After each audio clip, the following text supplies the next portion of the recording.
Молодым везде у нас дорога. Научная конференция в Абхазском государственном университете прошла именно под этим девизом. И не случайно. 13 молодых ученых, 13 интересных докладов и 13 тезисов к ним были озвучены в рамках всей программы. Важно, что мероприятие посвящено 80-летию известного абхазского и советского археолога, кавказоведа Юрия Воронова. Поэтому наряду с молодыми учеными в работе конференции участвуют друзья и коллеги Юрия Николаевича, по совместительству и организаторы мероприятия.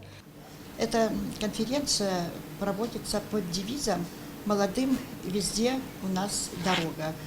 И поэтому в ней принимают участие только молодые, талантливые, перспективные ученые нашей республики. Я думаю, из них сложится в будущем недалеком наша научно-историческая элита.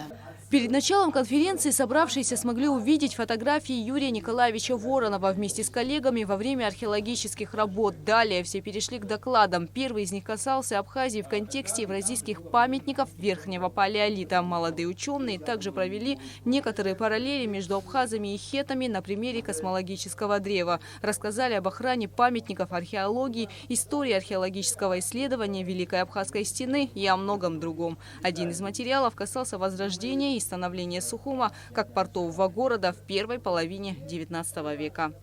В моем докладе раскрывается в первую очередь развитие Сухума как города, который вступил в состав Российской империи.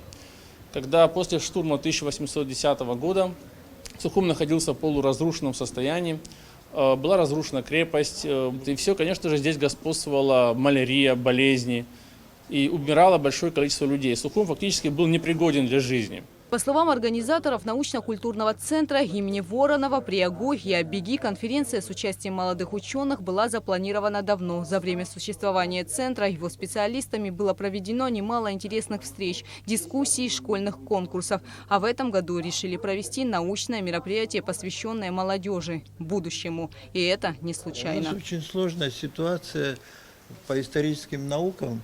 Если вот захотите собрать археологов и историков Абхазии, то за небольшим круглым столом человек, я сейчас не могу считать, но до 10 это вряд ли. Представляете, был момент, когда археологи Абхазии до войны, когда все живы были, мы могли 4-томник археологии Абхазии написать. И даже уже проект был. А сейчас мы никак академическую историю никак не можем, давно все время хотим, не можем. И вот то, что я сегодня услышал, я понял, что наконец-то у нас это появилось поколение, которое заменит, которое продолжит работу, я думаю, на самом высоком уровне.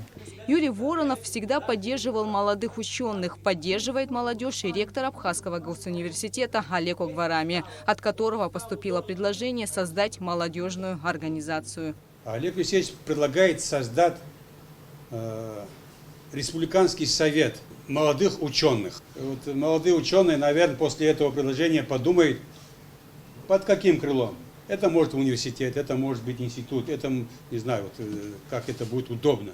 Все доклады посвящены темам, которыми занимался Юрий Воронов. Друзья известного ученого по сей день вспоминают своего друга и говорят о значении его трудов и о том, что таких людей рождаются единицы. Этот человек ни минуты не мог без дела находиться.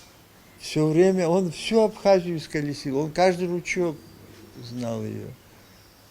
Он именно он создал археологическую карту в 1969 году, 1969 это когда, без которой ни один археолог, все и зарубежные, и наши не могут обойти, все на него ссылаются.